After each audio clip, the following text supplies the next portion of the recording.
I'm going to show you game 5 from the Women's World Championship. Just a reminder, the scores after 4 games, 2-all, a win apiece. So in game 5, the champion, Wenjun, had white. Zhongyi, the challenger, of course, had black. It's a repeat of game 1 and 3 up to this point. Well, in game 3, c4 was played, so we've got d4. So Zhu going into the open Sicilian. Now we saw knight f6 in the first game. This game, Tan plays a6, the Khan variation. And, white has quite a big choice here, but Zhu goes for the move which is sort of accepted as the most testing move. Bishop d3, just preparing to castle and protecting e4. And black can play in a kind of hedgehog way with queen c7, but bishop c5. This is one of the other major ways of playing the position. The bishop comes out and hits the knight, which comes back to b3, hitting the bishop. And you can go back to e7 here, but bishop a7 feels like a natural move. Castles, knight e7. And, there are different ways to play this. Queen e2 is pretty normal. Bishop f4 has been played. But Zhu goes for c4. So she likes this Marozzi bind. So it really tries to clamp black. Knight c6. Okay, sound development. Knight c3. And here Tan plays knight e5. Now, that's quite a committal move, moving the knight again. You can just go for d6 and play for e5, looking to get some control over that d4 square. It reminds me a little bit of the Kalashnikov, actually, once black plays e5. The knight e5 is really quite committal. This bishop could drop back straight away, but interesting move from Zhu. She just goes c5, shutting out the bishop on a7. It seems to me that the principal way for black to play this now is to play b6, just breaking down that c5 pawn. But instead, Tan went for knight g6, knight 7 to g6. Bishop e2. Now it's getting quite complicated because white could well push away that knight and gain some time for an attack with f4, f5. So I think the stakes are kind of raised now. And it seems to me that b6 is still the way to go for black here. But Tan played a very risky move, b5. So, black wants to bring the bishop out to b7, I understand that. But it leaves that pawn on c5 cramping black. And also, white has the chance to push that knight away with f4. And potentially there's an attack with f5 as well. So this is a really risky way of playing. Knight c4, that's supported by the b pawn, of course. But now a4 comes to undermine the support for the knight. This is a very annoying move. And really Tan had to play b4. And bishop takes knight, pawn takes, and here Zhu just recaptured on c3. In fact, which of course means that white is a pawn up.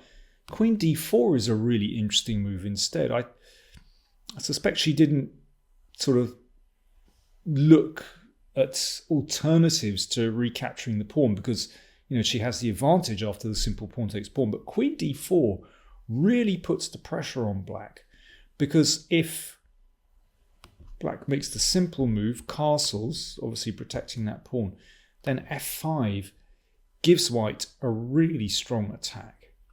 So queen d4 might have been even better than pawn takes pawn. In any case, there's no doubt that Zhu already has the advantage. She could push on straight away. That's very sharp. She could still play queen d4, also quite a sharp move.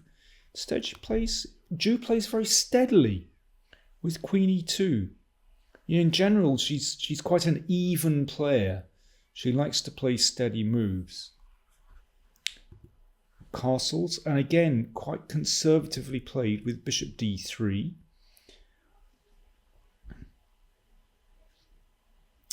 And Tan lashes out with f5.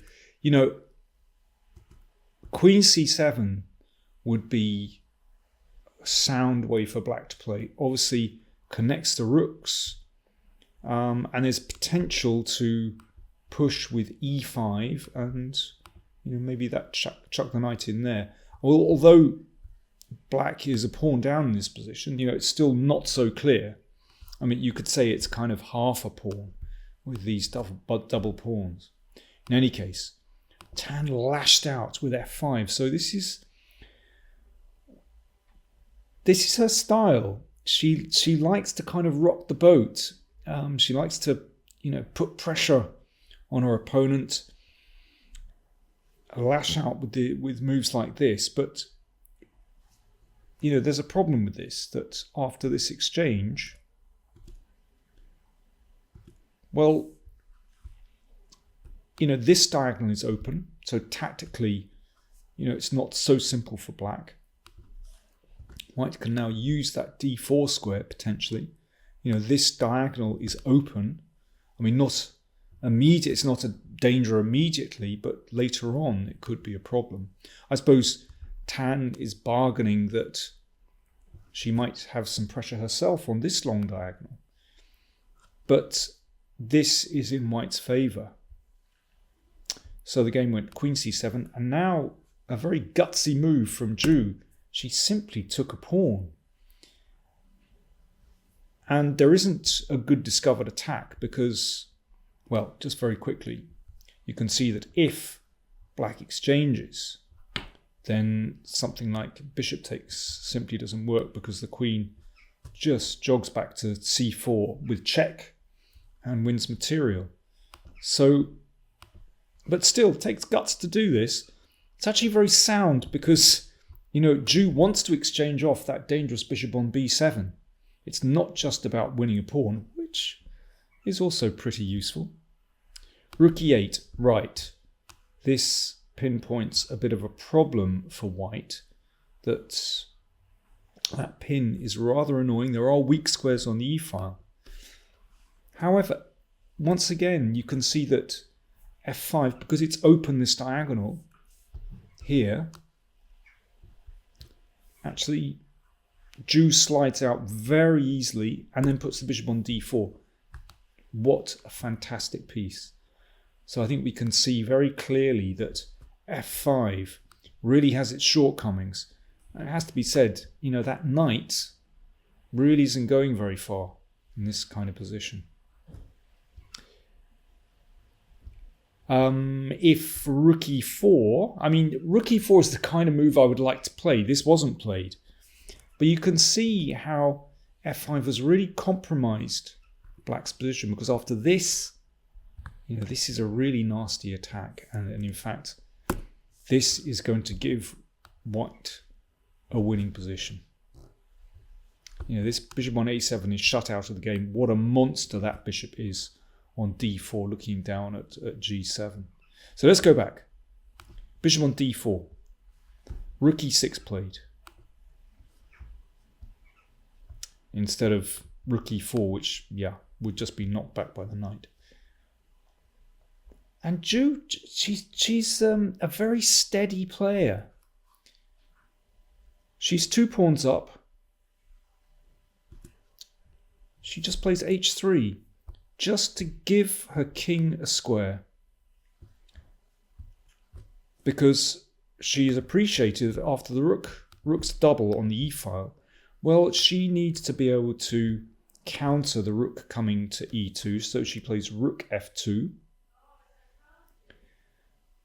The bishop looks for a better diagonal. Bishop b8 played. And now rook a f1. So you can see that once one of the rooks comes up, it is useful that the king has a little escape square on h2. Now here, it's possible for black to wait. It takes nerve to simply wait with bishop c7. You have to kind of, I mean, obviously white is better, but white, I mean, Zhu would still need to find a good plan here to try and, make progress. But instead, Tan, she's all action. She just crashed in. She couldn't wait. She felt it was now or never, obviously, and gives up bishop and knight for a rook and pawn. Now, nominally, that's an equal exchange if you just count the pieces. But actually, well, we all know, I think, that bishop and knight are stronger than a rook. So after this, the rook came back. Zhu has nothing against exchanging pieces. King is a little bit exposed. I guess Tan was thinking, okay, this might be my moment. With Zhu just running a little bit short of time, maybe it's just complicated enough. She might be able to, find some trick here. But actually, the king just comes back. That was a useful pawn move. So the king is looking for shelter on h2. There we go. So this is what Tan is going for, some kind of attack here. But actually, it's not too dangerous. Beautiful centralization with the queen. So it threatens a check on the back rank. Tan just played h6 here. In fact, it might have been more dangerous to give a check. Now, the computer just says, well, should be winning for white. But white has to tread very carefully to win this position when you've got a king on f4. Knight d2 is a good move, just connecting with the king, coming back to f3. But still, it's winning for white, but still tricky. But Tan played h6. Knight d2, good move, because that knight can just protect some important squares. So the king is pretty safe. Queen d4, yeah, just making sure everything is protected. Important.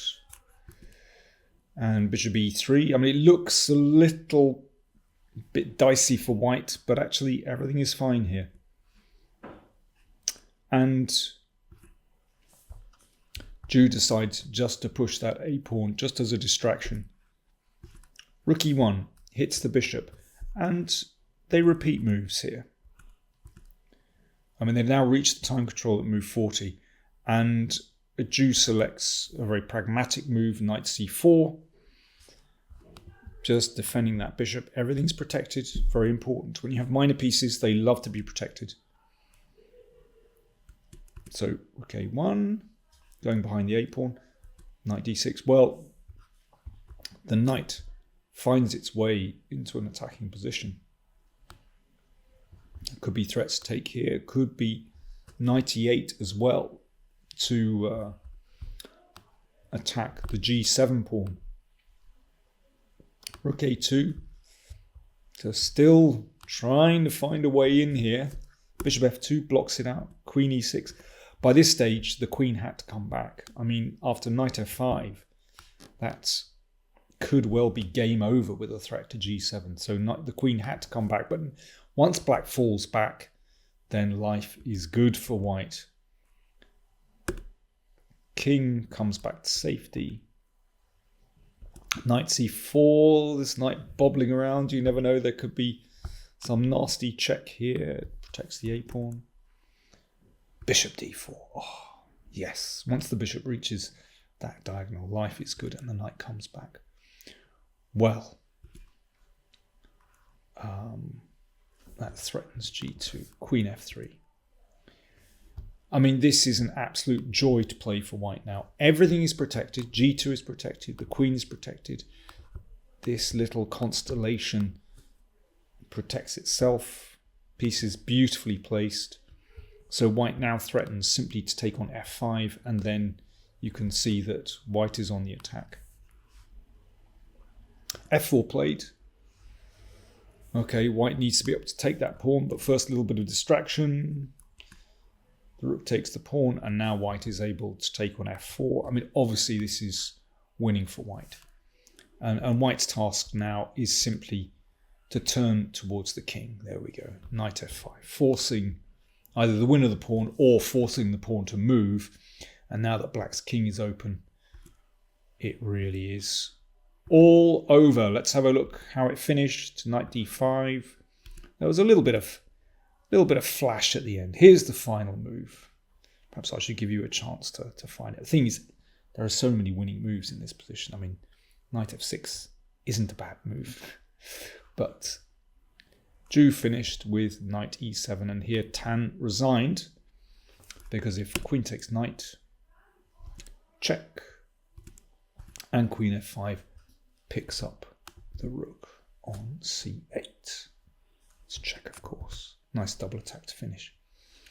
Well, that was a really convincing game. But it's curious, you can see that the differing styles of the players. You know, it felt like all the way through, Tan was kind of shaking. You know, she was determined to stir things up, you know. In this position, the way she played b5. She could have played more simply with b6. And then she played, let me see, we get to this position. Yeah, f5. You know, she's really trying to provoke Zhu and trying to get some initiative, whereas actually she could have played more steadily with queen c7. And then even here, yes, Zhu is doing very nicely after she takes on a6. White has an advantage. But was it necessary to give up the two minor pieces for the rook? Probably not. I mean, Zhu defended accurately and slowly found her feet and got the initiative back and winning at the end. But I just think it's interesting that Tan seemed to be making the running in this game all the time. But actually, Wenjun dealt with her aggression very easily. So that means after 5 games, the current champion, Wenjun, goes a point ahead in the match. 3.5, 2.5. Next game will be played tomorrow on Thursday. I'll report back. Thanks for watching.